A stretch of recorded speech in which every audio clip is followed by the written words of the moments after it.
Well, I can promise you that this review of Supergirl is going to be quick and painless, which is much more than I can say for the movie. So I didn't go into Supergirl expecting a masterpiece because of everything you can obviously see with your eyes, but what you got was even worse than you would have imagined.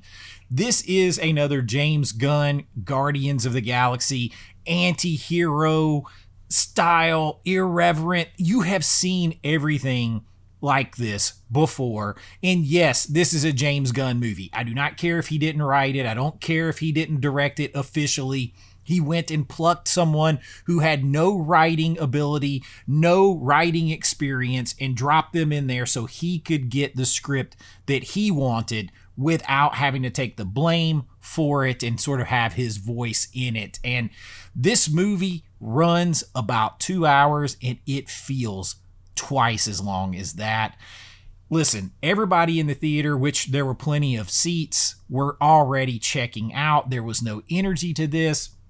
The CGI looks bad. The cinematography is horrible. It's dark. You can't see faces. There's no key lighting. They're very backlit. You can tell that this movie has all the problems of a film that was screened multiple times, then re-edited, had reshoots, had additions, had subtractions, had multiple posers come in, go off of it. And I'm going to keep this spoiler free as possible, but you have Kara, who doesn't care about anything in the world except for herself. She's cynical. She is this version of Star-Lord, and she doesn't have any of his charm, any of his charisma, and not any of the writing behind it either. This thing, I struggle. There's nothing to say nice about this film other than Jason Momoa is charismatic as Lobo, but he shows up in there for 5 minutes. This is exactly what you've been seeing. This is a cynical 20-something-year-old girl who doesn't want any kind of responsibility. She doesn't care about Earth. She doesn't care about anything except for getting drunk and partying and being super nihilistic. And that's all she is. There's no hero's journey in this movie. It becomes a fetch quest because you're trying to go and get an antidote to save Crypto. So everything runs through the dog again because they're trying to manipulate you with a love for animals so that they try to trick you into caring about this movie. And then you also get another little girl boss in this film who teams up with Kara, who doesn't want to help her to start with because she just doesn't care and doesn't want to be bothered with it, but ultimately helps her and then stops her from killing the most boring, vanilla, bad guy, main villain in the history of cinema. Every character that is quote-unquote one of the bad guys is definitely just a rip-off, poor imitation of Mad Max. Everything looks bad. Everything is bad. But hey, Kara can do what she wants to. She can do whatever she wants to that villain because, it will be fine because she's Kara and she's cool and she's edgy and she doesn't care about anything or anyone. And that ends up making you and everyone else not care about the movie. This is not Truth, Justice, American Way. They had it right with their sign. Truth, justice, whatever. The problem is people are tired of this. We want a real hero's journey. There's no reason to care about this character. There's no reason to care about anything because they give you no reason. And if you wanted to, they kind of spit in your face and tell you that all that stuff is stupid, which is what James Gunn does because he doesn't understand what a true hero like Superman or Supergirl is all about. The bright spots are going to be Jason Momoa. It's going to be David Corn Sweat. You've got people showing up conveniently contrived in this thing throughout the whole time when they need to, right when they've been mentioned. Here comes the bad guy. And fortunately for us, he, being an evil villain, he doesn't just kill Crypto like would make sense. He shoots him with a poison dart that's going to take days to kill him, which creates a ticking time bomb and that fetch quest. It's so contrived. It is so bad.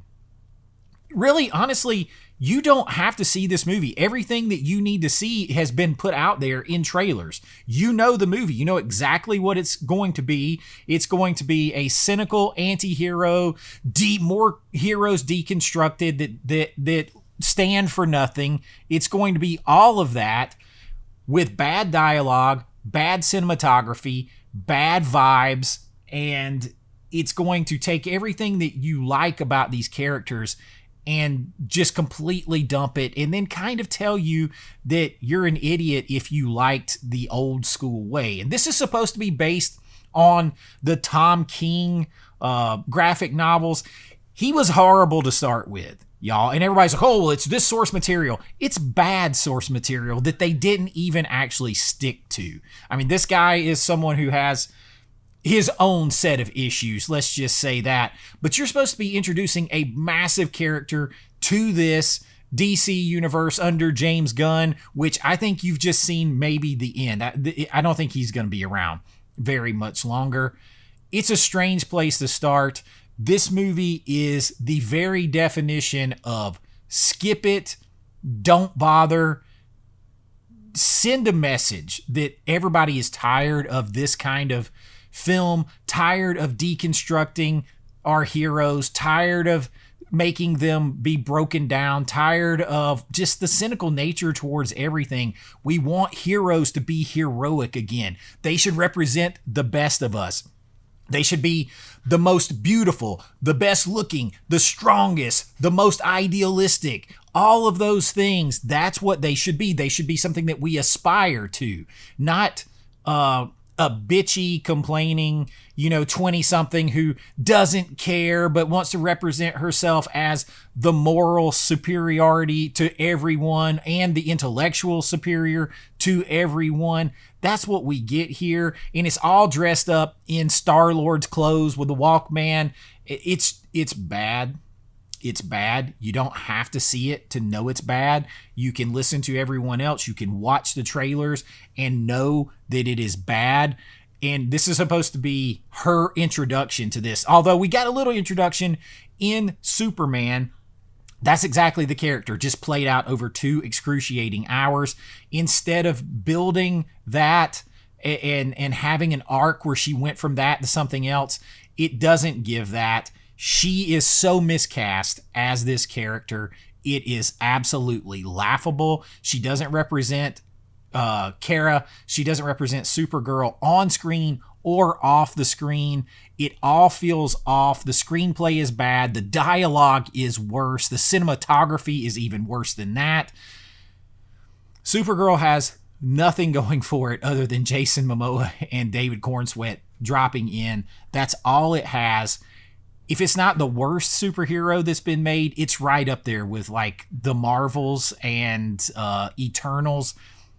And I would probably even put those ahead of it. It's just not there. It never gives you a reason to care. In matter of fact, it does the exact opposite. It gives you every reason not to care and every reason to never watch it again.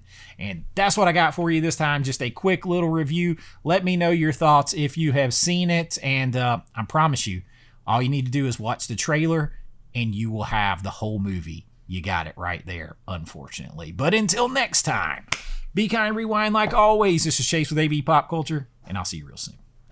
Bye-bye. I know.